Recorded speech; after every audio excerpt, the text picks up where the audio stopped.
Nous vous informons que ce programme est déconseillé aux moins de 10 ans. Une promotrice immobilière millionnaire se ferait un chemin en politique à Washington. La soif du pouvoir fait ressortir énormément de mauvais côtés chez les gens. Et cette soif du pouvoir pousse les gens à faire des choses qu'ils ne feraient pas d'ordinaire. Mais dans son obsession grandissante pour sa fonction politique, elle fomente un plan retors. Quelque chose dans son esprit lui disait que quiconque se mettait sur son chemin devait être éliminé. C'était aussi simple que ça. My strategy is the same as it's always been, Brad. Just keep working very hard. That's what I've done all my life. Tout tournait autour de sa vie politique. Ça a l'air dingue et ça l'était vraiment. L'ambition démesurée d'une petite millionnaire l'a conduit à jouer des coups tordus. Mais que cherchait-elle à avoir? Découvrons-le dans Crime en haute société.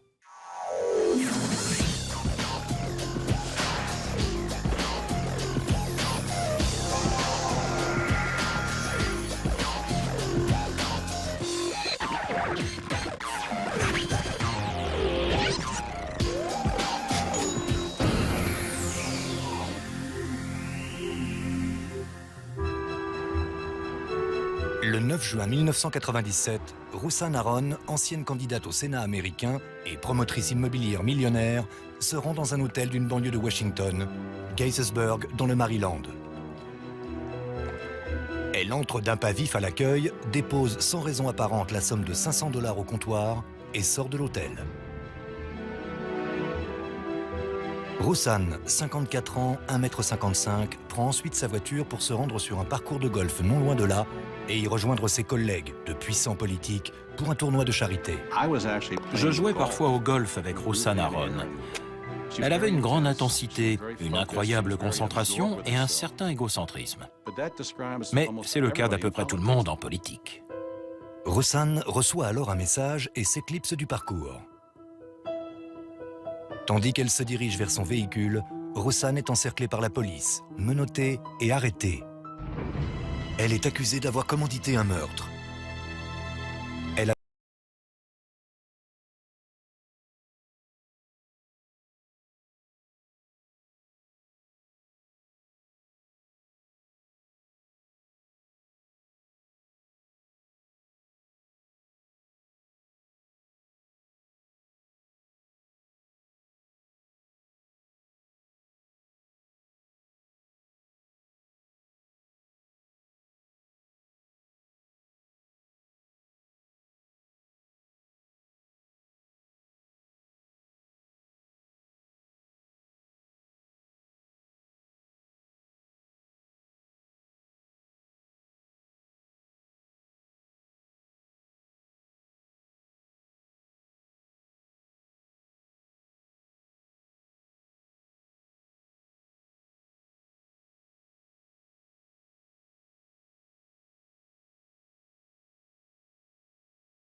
Je ne crois pas qu'elle voulait y rester.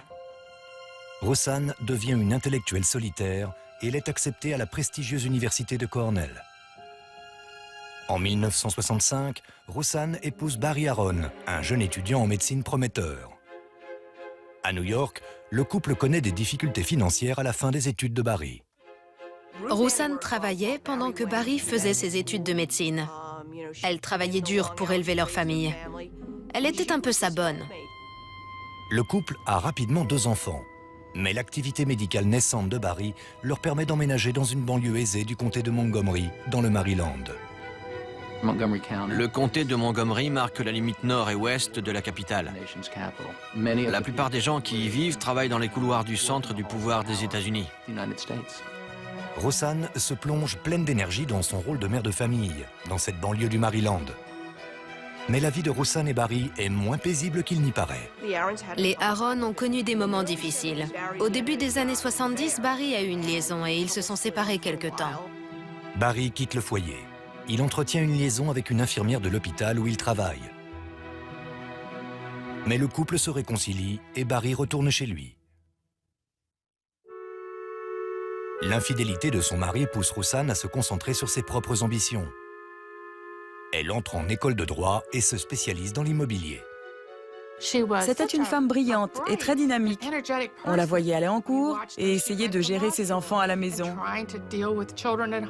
C'était beaucoup pour une seule personne. Armée d'un diplôme de droit, Rosanne entre dans le milieu lucratif de l'immobilier dans la banlieue de Washington, en plein boom dans les années 80. Rosanne négocie 7 gros contrats immobiliers commerciaux en moins de 10 ans et touche des millions de dollars de commissions. Mais c'est également au cours de cette carrière toute neuve que Rosanne commence à montrer les premiers signes d'un comportement agressif, qui l'amène jusqu'au tribunal à plusieurs reprises. J'ai plaidé un cas contre elle pour plusieurs clients, d'anciens partenaires de travail qui l'accusaient de les avoir escroqués. Pour moi, ce qu'elle avait fait à mes clients était méprisable. C'était une arnaque totale et elle l'a nié. Rosanne Aaron n'était pas un modèle de vertu. Malgré ses problèmes avec la justice, Rosanne grimpe les échelons à Washington, socialement et professionnellement. Sa carrière et celle de Barry marchent à plein régime. Et les Aaron rejoignent l'élite en emménageant dans une immense demeure dans la ville très huppée de Potomac, dans le Maryland. Le simple nom de Potomac évoque la terre promise. Tous les habitants du district de Washington rêvent de vivre un jour à Potomac. On y trouve des maisons magnifiques, des gens extrêmement riches, d'excellentes écoles. Pour avoir une grande maison avec du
Les armes à feu.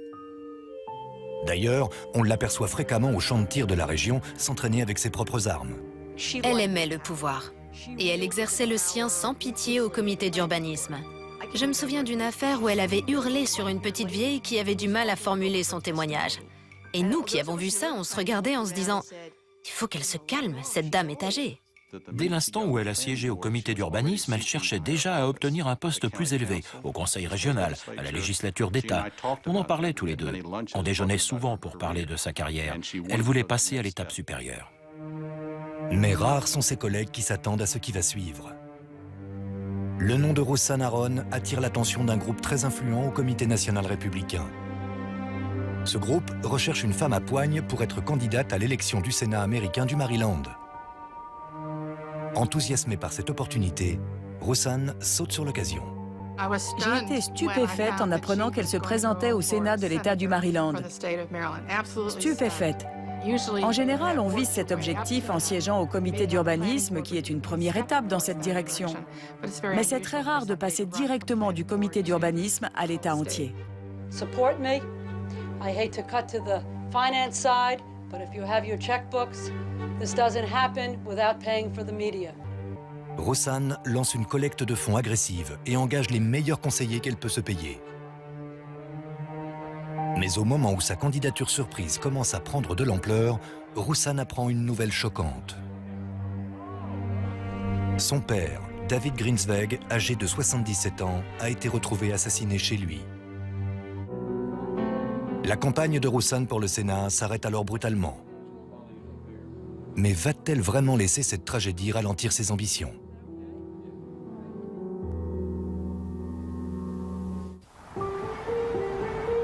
À la fin du mois d'août 1994, Rosanne Aron, millionnaire ambitieuse dans le développement immobilier, débute sa campagne de candidature au Sénat américain pour l'État du Maryland. We came from Baltimore this morning where we got a resounding welcome. Mais au moment où sa campagne prend de l'ampleur, Rosanne apprend que son père, David Grinsweg, a été assassiné. Apparemment, un vagabond qui rôdait dans les parages a accosté son père et l'a roué de coups. Et il est mort. On a conclu que le mobile du meurtre de Dave était un simple cambriolage. C'était un meurtre très violent, juste pour quelques centaines de dollars.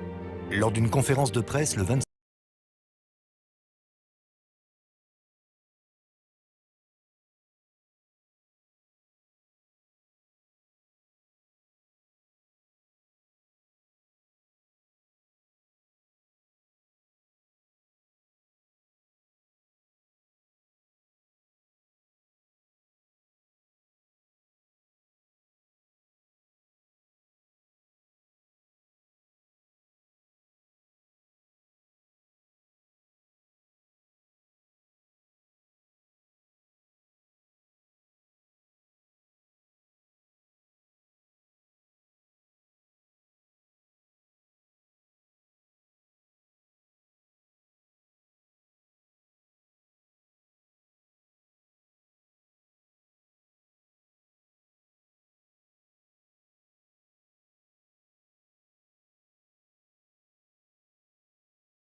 a désormais un adversaire dans la course au Sénat.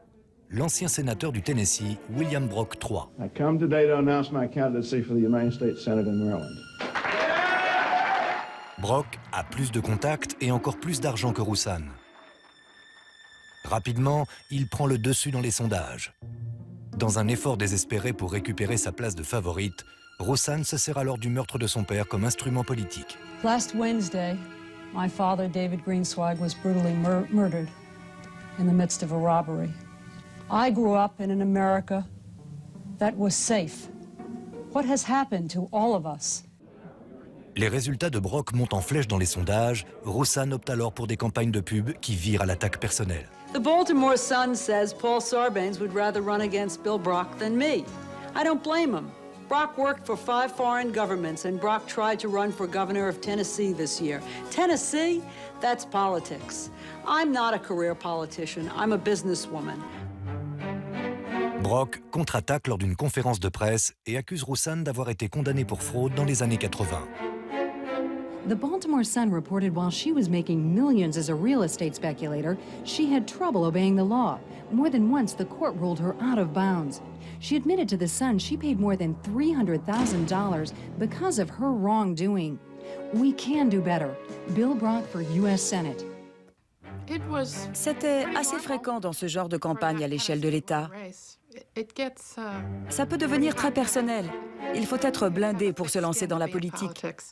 Roussan se bat vaillamment contre Brock jusqu'au bout. My strategy is the same as it's always been, Brad, to be with the people of Maryland. Just keep working very hard. That's what I've done all my life. Mais le jour des élections, à l'automne 1994, le verdict tombe. Brock est élu. Roussan est complètement anéanti par cet échec. Dans cette campagne, Roussanne a tout simplement prouvé qu'elle visait bien trop haut. Et je lui ai dit, vous n'aviez aucune chance, pourquoi vous êtes relancé? Elle a été choquée par la façon dont se joue une campagne, par toutes ces accusations qu'il se renvoyait, par la publication de rumeurs. Barry Aaron disait d'elle qu'elle était délicieusement sensible. Pour moi, quelqu'un de délicieusement sensible ne devrait pas se lancer en politique à un tel niveau. Dans le milieu très masculin de la politique à Washington, on attend en général du candidat perdant aux primaires d'offrir son soutien à son collègue élu. D'ailleurs, les deux finissent d'ordinaire par faire campagne ensemble. Mais Roussanne refuse. Non seulement elle ne soutient pas Brock, mais elle le poursuit en justice. S'il y a une chose que les Américains savent faire en politique, c'est perdre aux élections. Mais elle n'acceptait absolument pas son échec. Roussanne intente un procès en diffamation à Brock, l'accusant d'avoir ruiné sa réputation par des déclarations concernant une condamnation pour fraude. Techniquement, elle avait été poursuivie au civil par ses anciens partenaires et avait perdu. Elle n'a pas été condamnée. Donc, en se basant sur ce seul mot, elle a intenté un procès. Mais le fait qu'elle imagine battre Bill Brock à cause d'une erreur sur un mot, une fois de plus, c'était naïf de sa part. Lors du procès en diffamation, l'ennemi juré de Roussanne, Arthur Kahn, avocat,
Ils étaient dans la salle à manger et se disputaient à propos d'argent. Roussanne a pris la mallette de Barry et s'est mise à déchirer des billets de 20 $. Barry l'a poussée et elle est tombée. Puis elle est montée dans la chambre. Barry l'a suivie. Elle était assise sur le lit et elle le menaçait d'une arme en lui disant « Si tu approches, je te tue ». C'est assez stupéfiant. Roussanne tente alors de sauver leur relation, mais Barry demande le divorce. Son mariage connaît une nouvelle crise, mais Roussanne réagit comme elle l'a toujours fait. Elle se jette à corps perdu dans son travail. Elle prépare son comeback politique et annonce sa candidature aux élections du prestigieux conseil régional du comté de Montgomery. Mais l'ambition politique de Roussanne est en train de virer à l'obsession. Elle a tout mis dans sa carrière. Son identité propre dépendait désormais de sa réussite à un poste politique. Je pense que quelque chose dans son esprit lui disait que quiconque se mettait sur son chemin devait être éliminé. C'était aussi simple que ça. C'est à peu près à ce moment-là que Roussanne commence à se rendre en secret sur le site Internet d'une maison d'édition indépendante basée au Colorado. Roussanne s'intéresse particulièrement au titre le plus connu de l'éditeur, leur manuel technique à l'attention des tueurs à gages. Il se passe quelque chose dans la tête de Roussanne Aaron. Ses désirs obsessionnels sont sur le point de transformer cette citoyenne bienveillante en une redoutable criminelle. Au printemps 1997, Roussanne Aaron, millionnaire dans le développement immobilier et politicienne ambitieuse du comté de Montgomery dans le Maryland, commence à montrer les signes d'un comportement étrange. Au beau milieu de sa campagne de candidature au prestigieux conseil régional du comté, Roussanne se rend dans un grand magasin de bricolage pour acheter 2 silencieux de tondeuse, couramment utilisés dans la fabrication de silencieux pour armes à feu. Elle a acheté un livre sur Internet pour apprendre à fabriquer un silencieux. Ce n'est pas classique pour une mère de famille. Au même moment,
réalité, c'était que je savais qu'il y avait une course de stock car et je suis un grand fan. Assis en face de Rosanne Aron, Billy ne décolle pas les yeux de la télévision, n'écoutant qu'à moitié Rosanne, jusqu'à ce qu'elle exprime une demande sidérante. Elle m'a dit qu'elle appliquait la loi du talion et qu'elle avait quelques personnes à éliminer. Elle était très déterminée. Ça m'a vraiment frappé. Cette femme était très sérieuse. Elle voulait tuer des gens. Rosanne veut faire assassiner quelqu'un et demande de l'aide à Billy. À aucun moment, elle ne mentionne le nom de sa victime. Billy est terrorisé par la demande de Rosanne. Qu'est-ce qu'elle est en train de me demander? Je n'y comprends rien, c'est de la folie. J'avais eu des problèmes avec le comté de Montgomery et cette femme était une politicienne. Pour moi, c'était un coup monté. Au bord de la panique, Billy se précipite chez lui pour réfléchir à ce qu'il doit faire. Hésitant à appeler les autorités du comté de Montgomery, il commence par appeler le FBI. Mais le bureau ne croit pas à son histoire et on lui raccroche au nez. Billy décide de tenter sa chance auprès d'une personne de confiance au niveau local. J'ai reçu l'appel. Je partais pour aller voir ma fille en concert. Billy Mossberg m'a appelé sur mon portable, en me disant qu'il voulait me parler. Je lui ai donné rendez-vous pour le lendemain après-midi, mais il m'a dit « Non, c'est urgent ». Comme le suggère Dean, Billy et lui se retrouvent dans un lieu public, un restaurant à Silver Spring dans le Maryland. Une fois arrivé, Billy informe le procureur que Rosanne Aron lui a demandé de planifier un assassinat. Il a été très direct. Il m'a demandé si je connaissais Rosanne Aron. Je lui ai dit oui. J'avais pris un petit déjeuner avec elle quelques semaines auparavant et tout le monde savait qu'elle était en campagne pour le conseil régional du comté. Et il m'a dit, j'ai eu une conversation très étrange avec elle. Il m'a demandé à qui je faisais confiance et je lui ai répondu à personne. Je ne fais confiance ni au gouvernement ni aux lois. Il n'a pas dû croire un mot de ce que j'ai dit. Je me disais qu'il avait peut-être mal compris. J'étais persuadé que c'était un malentendu. Malgré ses doutes, Dean accompagne Billy Mossberg au quartier général de la police à Rockville. Le plus important, c'était de connaître les risques. C'est ce qu'il fallait découvrir. Est-ce que quelqu'un était en danger? Billy est interrogé par les enquêteurs, assez sceptiques, surtout en s'apercevant que Billy n'a pas le nom de l'éventuelle victime. Ce n'était pas une entrevue, mais un vrai interrogatoire de 2 ou 3 heures. Billy Mossberg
Elle cherchait un homme de main et elle s'est adressée à Billy parce qu'elle pensait qu'il partageait ses griefs. Je la connaissais depuis 20 minutes et comme ça, d'un coup, elle me demande d'être son tueur à gages.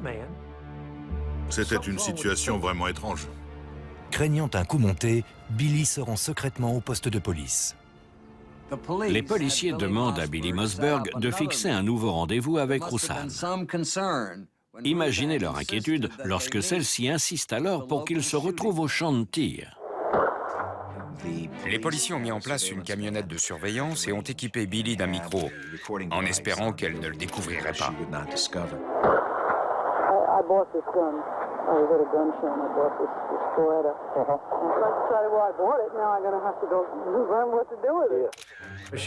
Elle voulait s'entraîner avec une nouvelle arme.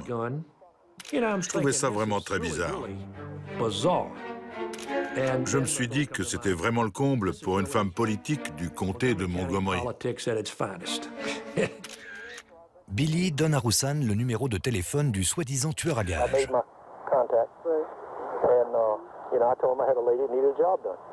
How do you know he's reliable, Philip? I really can't take it. Just let it be at that. But you trust this kid. Look, all I know is, from what I heard, the guy can be trusted. What did you charge? Depends on what you want. Le numéro de téléphone n'est pas du tout celui d'un tueur à gages, mais de l'enquêteur Terry Ryan, policier du comté de Montgomery. Le lendemain matin, Roussanne se rend à l'autre bout du comté dans une cabine téléphonique située dans un centre commercial et appelle Terry Ryan, croyant s'adresser à un tueur à gages. You don't know me. Right, I don't know you. that's better that way. It's good. If we want to read about somebody in the obit, that's too blunt. That's not blunt at all. How we get them there, what we need to talk about. Yeah, I'm not playing games, understand me? I'm just trying to... I hope you don't think I am. Ryan accepte de commettre le meurtre pour Roussanne en échange de $10 000 en liquide. Ils se mettent d'accord. Le paiement se fera lors de la publication de la nécrologie de la victime. L'enquêteur demande alors l'identité de la victime de Roussanne. Roussanne lui révèle le nom de la personne qu'elle souhaite éliminer.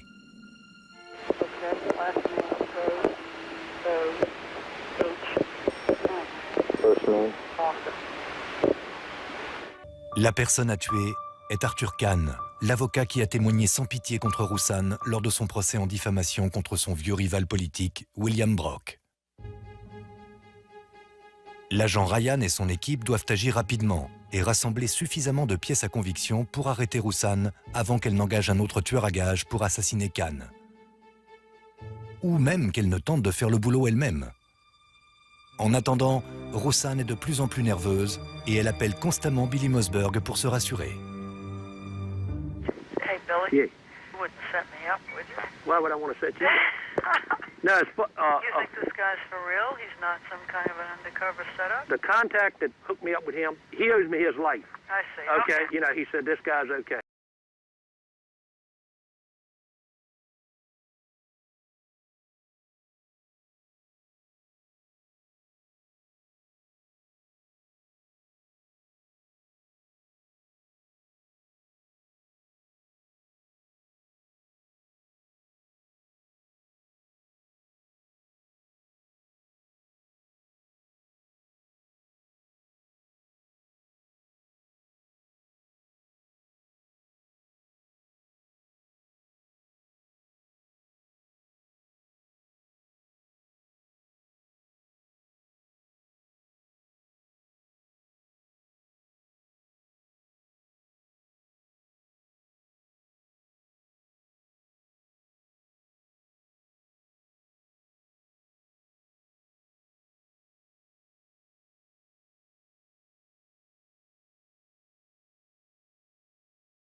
Elle lui a donné le signalement de son mari et le numéro d'immatriculation de sa voiture. Roussan ne mentionne à aucun moment que Barry Aaron est son mari. Ryan lui demande lequel il doit éliminer en premier, Arthur Kahn ou Barry Aaron. Which one first?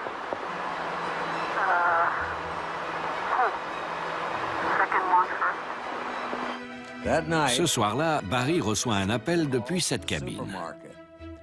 Roussan lui dit avoir envie de manger du homard et lui demande s'il en veut aussi. Barry lui dit que non, mais ils dînent quand même ensemble ce soir-là. Roussan prend le homard et Barry commande un hamburger à la dinde, ignorant que sa femme vient juste d'ordonner son assassinat. La police du Maryland est abasourdie en découvrant que Roussan Aaron a commandité 2 meurtres auprès de l'agent Terry Ryan, un policier qu'elle prend pour un tueur à gages.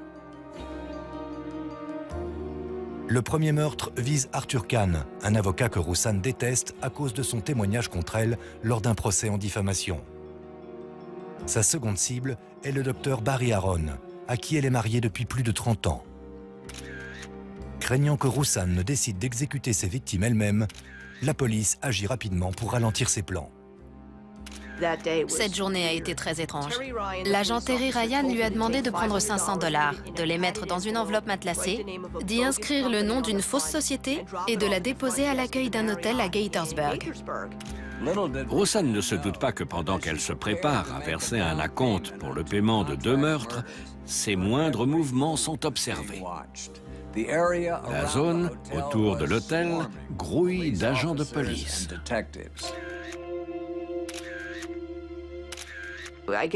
Elle a fait preuve d'un grand sens de la mise en scène en allant s'acheter un grand chapeau, des lunettes de soleil et un imperméable. Elle s'est garée au bout du parking, le plus éloigné de l'entrée de l'hôtel, et a mis son déguisement. Elle est entrée, elle a déposé son enveloppe, et avant même d'être arrivée à sa voiture, elle a enlevé son costume, et elle était prête pour sa partie de golf prévue ce jour-là. Après avoir déposé la compte pour les meurtres, Roussan se dirige vers le golf. Elle est allée faire un parcours avec des amis du comité d'urbanisme. Elle bavardait avec eux comme s'il ne se passait rien de particulier. Ça fourmillait là-bas avant la partie de golf. Elle serrait des mains en vraie femme politique. Elle était très avenante. Tout avait l'air habituel et elle est partie assez tôt. L'agent Ryan appelle alors Roussan une dernière fois. Elle a reçu un appel de Ryan qui voulait s'assurer qu'elle voulait vraiment que ce soit fait. Il lui a dit « J'ai reçu la compte, alors à moins que vous n'ayez changé d'avis, c'est comme si c'était fait. » Et d'une voix très calme, elle a répondu que c'est ce qu'elle voulait. We're okay then? Yeah. 2 weeks from when this happens, I'll talk to you about the next one. Right. I'm gonna maybe get out here and do something. Okay. Pour nous,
et John Harrison, un autre avocat ayant témoigné contre Roussan dans le passé. Il était lui aussi en travers de son chemin, donc elle avait décidé de l'éliminer. Selon la police, il s'agit de la liste des victimes de Roussan. Encore plus suspect, la police découvre le flacon d'un médicament sur ordonnance contenant une poudre blanche. Les agents envoient le flacon au laboratoire pour des analyses. Pour essayer d'assembler les pièces du puzzle, les policiers demandent à Barry Aaron, stupéfait, s'il s'est passé quoi que ce soit de particulier dans leur maison au cours des dernières semaines. le docteur Aaron nous a raconté une histoire incroyable. Un soir, Roussan a proposé de lui faire son plat préféré, un chili con carne. Il a remarqué qu'elle y versait une poudre blanche, mais il s'est dit que c'était un assaisonnement. Elle n'en a pas mangé du tout. Lui en a pris une ou deux parts. Ensuite, il a dit s'être assis dans un fauteuil et s'être endormi jusqu'à 9h30 le lendemain matin. Et au réveil, il avait la même sensation que s'il s'était fait écraser par un camion. Les résultats du labo confirment les soupçons de la police. Le flacon contient un mélange de médicaments potentiellement mortels. Le procureur ajoute donc une tentative d'homicide à la liste des accusations contre Roussan. Les rapports du chili con carne empoisonné de Roussan se répandent comme une traînée de poudre dans la presse locale. La une du Washington Post est intitulée « Alerte rouge sur le chili de Roussan ». En quelques jours, Roussan rassemble autour d'elle les avocats les plus chers. I am not going to stop. It is my belief as her lawyer that this woman is ill and that she really does need to be in a hospital. L'avocat principal de Roussan, Barry Elfand, au vu des preuves accablantes qui s'accumulent contre sa cliente, présente directement Roussan comme une femme mentalement instable. Elle avait de l'argent, donc on s'attendait à une défense solide. On ne savait pas trop quelle direction la défense prendrait, mais on a vite compris qu'elle allait plaider la folie. This is a charade. Somebody who's out on the golf course playing golf one day, functionally perfectly okay, and now all this happens and she's got her head in her hands. She's not insane. She's not a nice person and she's not insane. If she was not a rich lawyer, this wouldn't be happening. Je pense que quelque chose a disjoncté dans son esprit. Elle a perdu toute logique. La question, c'est de savoir où commence la folie légalement. Était-ce volontaire? Elle n'était pas là à se rouler par terre en bavant. Mais à mon avis, elle avait perdu la tête. Complètement. Le plus gros procès de l'histoire du comté de Montgomery est sur le point de commencer. Et tout Washington se pose la même question. Roussan Aron arrivera-t-elle à convaincre un jury de sa folie? Roussan Aron se prépare à comparaître au tribunal pour une double accusation de sollicitation au meurtre. Le procès suit son cours et ses avocats font témoigner une série d'experts psychiatriques prestigieux qui confirment une instabilité mentale. Selon eux, Roussan souffre d'un traumatisme psychologique dû au comportement abusif de son père dans son enfance. Le procès n'a été qu'une bagarre entre médecins. La partie civile avait 4 médecins. Roussan en avait engagé 8. Et chaque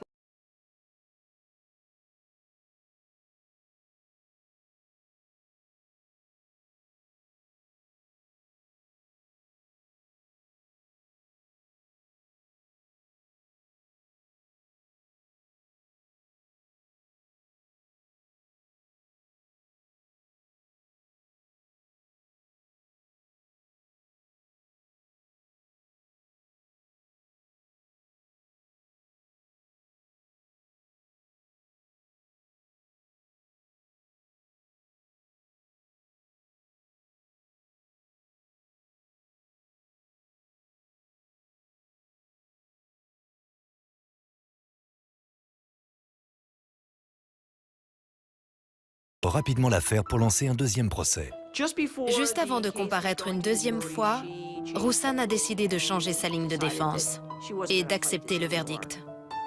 Se mettant entre les mains de la justice, Roussan décide de ne plus plaider la folie et choisit un plaidoyer dit de non-contestation, admettant ainsi sa culpabilité. Elle a sans doute compris qu'il était temps de sortir le drapeau blanc et d'essayer de sauver les meubles. Le 24 novembre 1998, Roussan est condamné à passer 3 ans dans la prison du comté à compter de son arrestation. Bien que l'accusation de tentative d'homicide due au chili con carne empoisonné servi à son mari Barry ait été abandonnée, le combat de Roussan se poursuit ensuite, même derrière les barreaux. Même une fois en prison, Roussan n'abandonne pas son précieux poste au comité d'urbanisme du comté de Montgomery sans se battre. Elle refuse de démissionner et force ainsi le comité à organiser une audience publique et un vote officiel pour l'évincer. Encore en plein divorce, le mari de Roxane, Barry, intente à sa femme un procès civil à 7,5 millions de dollars pour détresse émotionnelle.